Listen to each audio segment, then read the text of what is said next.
Lots of new movies opening this weekend, including the highly anticipated film Don't Worry, Darling.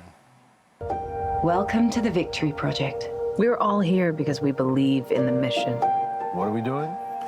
Directed by Olivia Wilde, the movie is set in the 1950s and stars Harry Styles and Florence Pugh as Jack and Alice Chambers. The story takes place in the community of Victory, an experimental company town where the men work on a top-secret project. When cracks begin to appear in the idyllic lifestyle, Alice starts to suspect something sinister lurking below the surface.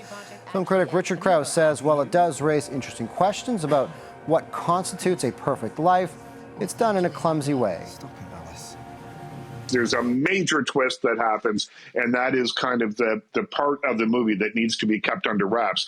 Thing is, though, it's the weakest part of the movie. The first hour of this movie is beautiful. The costumes and the cars and everything about it really is going along in the way of doing some really great world building here. You get a really good sense of where you're at. It's later on, when the twist happens, that it kind of falls apart a little bit. Although Harry Styles, pretty credible actor, as is, well, of course, Florence Pugh, who we've seen in lots of other things. So I gave Don't Worry, Darling 3 out of 5 stars, and it's in theaters right now. I played Marilyn Monroe. Marilyn Monroe.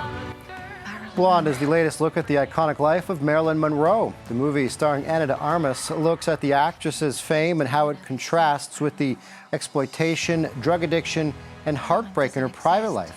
Crouse describes it as an art house biography that doesn't offer any original take on Monroe's life. It seems to paint Marilyn Monroe as a victim. Completely as a victim. And I wanted to see more of the real human side of her, not just the side that was abused by her mother, by, the people in the orphanage, by her a series of husbands, Joe DiMaggio and Arthur Miller, and through the affair with JFK. I wanted more. I wanted to get a better sense of who Marilyn Monroe was. And even though this movie tries to dig deep, it's based on a fictional novel and tends to play up the very sensational parts of it.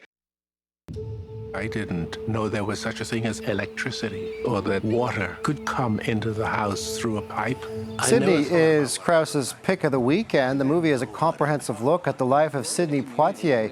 The film is a mix of archival footage, interviews with stars, including Halle Berry, Spike Lee, and Denzel Washington, and plenty of film clips. It's based on a 2012 interview Poitier did with Oprah Winfrey, in which he discussed his early life in Bahamas and his transition to the U.S. Made his way to Hollywood and blazed new ground by being very particular about the kinds of roles that he took.